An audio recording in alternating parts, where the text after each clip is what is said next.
Hola, muy buenas tardes chicos, los saluda su profe Román. Hoy vamos a arrancar con la nueva materia que son procesos psicológicos básicos. Bien, vamos a arrancar con uno de los principales procesos y son justamente los más básicos, pero conforman una parte del todo. Y se trata nada más y menos que de sensación y percepción. Usualmente cuando escuchamos estos dos términos, la gente suele confundirlos mucho, pensar que la percepción es lo mismo que sensación. Ambos conceptos son diferentes, pero van de la mano. Bien, la sensación se define más que nada como la parte que recibe los estímulos que provocan reacciones en el organismo, ya sean placenteras o displacenteras. Estos estímulos proporcionan información y ofrecen ciertas representaciones conscientes y no conscientes. Y sobre lo que ocurre con la parte afectada del organismo, cuenta con canales que son los básicos, que viene siendo la vista, el tacto, el olfato, el oído y también el gusto. Ok, bueno, acabo de mencionar que la sensación es lo que recibe todos los estímulos. De todos los estímulos vamos entendiendo como todos aquellos fenómenos que provocan una reacción en el organismo. Es decir, yo puedo tocar este libro y la sensación es de que, bueno, se siente plano, se siente pequeño. Y bueno, esto viene siendo, por ejemplo, la forma en cómo llega la información y cómo los cinco sentidos captan toda esa información, lo que estamos escuchando, lo que estamos viendo. Y vamos a ver también qué pasa a dónde se va toda esta información, más que nada, porque no solamente se trata de capturarla, sino que se va a un lugar, y es donde justamente entra el término percepción. La diferencia de la percepción con la sensación es que la percepción se trata más que nada de la representación de los objetos externos que producen las sensaciones. Es decir, nos vamos con el ejemplo del libro. Yo puedo tocar esto y puedo decir, esto es plano, pero la percepción va a interpretar el estímulo y va a decir, esto que estás agarrando es un libro. Bien, y bueno, la percepción es muy secundaria, es una conclusión basada en la sensación. Y bueno, pues también está relacionada con el tiempo, ya que la percepción es tanto información como del pasado como del futuro. ¿Qué es esto? Por ejemplo, lo que pasa es que la percepción, una vez que se guarda la información y ya interpretamos el estímulo, esa información se guarda y nos puede servir, por ejemplo, en un futuro, poder interpretar los nuevos estímulos que estamos recibiendo, ya sea un abrazo, un beso, un alimento, la caricia de un animal, e inclusive también poder detectar objetos que pueden ser sumamente peligrosos. Bueno, entonces ya vimos las principales diferencias entre la sensación y la percepción. La sensación recibe todo el estímulo, recibe toda la información de los estímulos, y la percepción interpreta la información de estos estímulos. Bien. Uno de los primeros teóricos se trata de un psiquiatra llamado Ernest Chappell. Bueno, él distingue dos modos diferentes de sensación. La primera sensación la denomina autocéntrica. Y bueno, en este tipo de sensación autocéntrica hay escasa o ninguna objetivación. Es decir, solamente hay información de la sensación, pero no hay ninguna representación del objeto que nos ayude a orientarnos qué es lo que está produciendo esa sensación. Bueno, pues la énfasis cae sobre lo que se siente y cómo siente una persona. La relación en la fusión entre las sensaciones de placer y desplacer. Es decir, autocéntrico se enfoca más que nada si lo que está sintiendo la persona es placentero o es displacentero.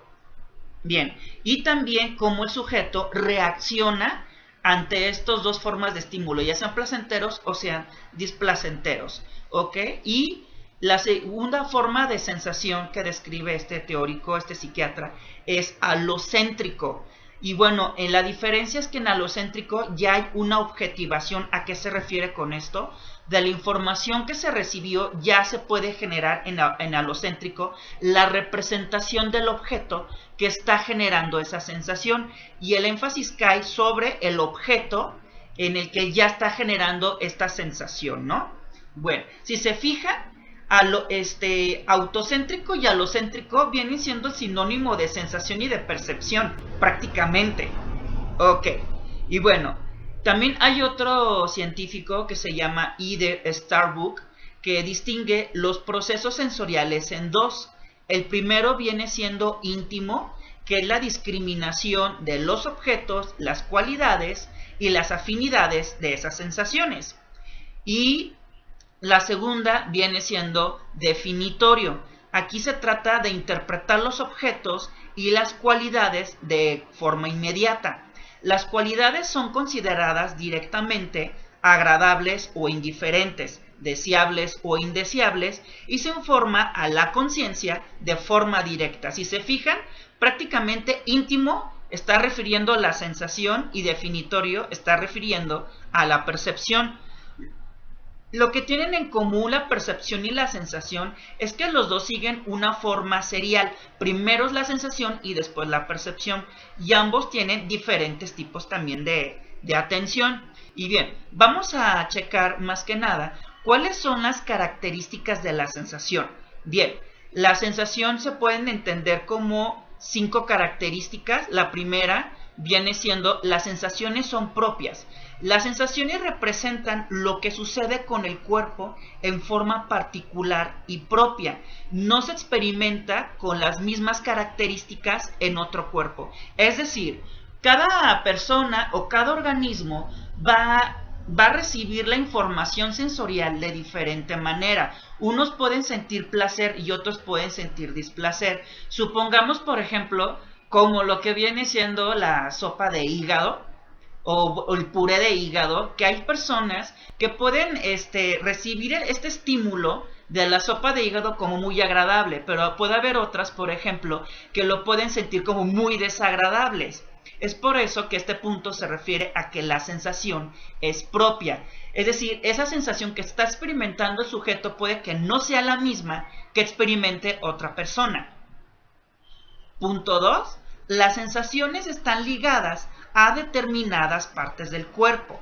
La sensación se manifiesta en un lugar muy particular de acuerdo a las coordenadas del cuerpo, porque se experimenta de diversa forma en las diferentes partes del cuerpo. Es decir, ya vimos los canales como es la vista, la sensación, el tacto, el oído.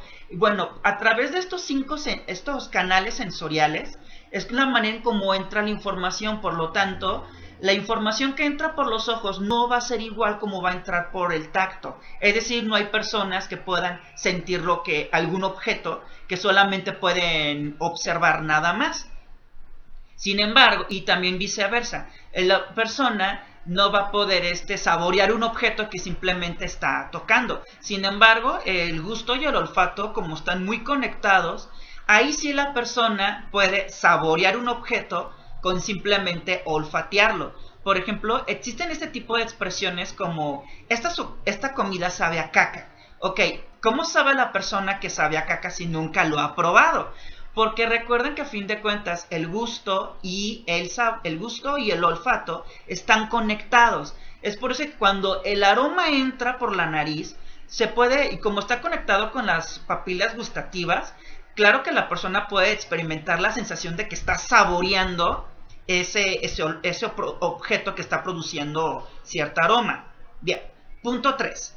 Son específicas en cuanto a modalidad. Las sensaciones pertenecen a una categoría cualitativamente determinada y a una modalidad sensorial. Es decir, estamos hablando táctil, visual, olfativa, gustativa y auditiva.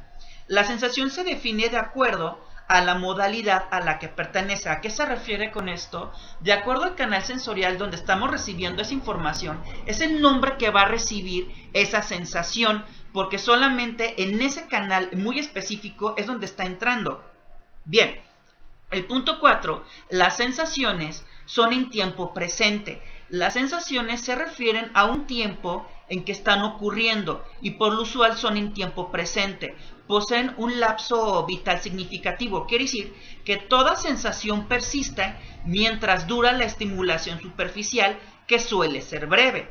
Si ocurre en otro momento, puede pasar a una entidad diferente. Es decir, la única manera en la que yo puedo sentir que esto es placentero, como una caricia o un pellizcón, es porque solo en ese preciso instante que está ocurriendo este estímulo es como se puede determinar la sensación. Si no está el estímulo que genera esto, entonces va a ser difícil que pueda haber que se pueda generar la sensación. Siempre se ocupa el objeto que está generándolo esto. Posiblemente la mayoría va a estar mencionando, bueno, pero yo tengo recuerdos sin la necesidad de que esté el objeto. Sí, pero eso se lo debemos gracias a la percepción, que se conserva la información de la interpretación de ese estímulo. Y en el punto 5, las sensaciones se autocaracterizan en todos los aspectos, prácticamente en sus propiedades. Las sensaciones delatan sus propiedades características. Así la persona se percata de ellas de forma inmediata. Las propiedades se hallan implícitas en la sensación. Se puede crear activamente la sensación a modo intencional. Bien, esos son los 5 puntos de la sensación.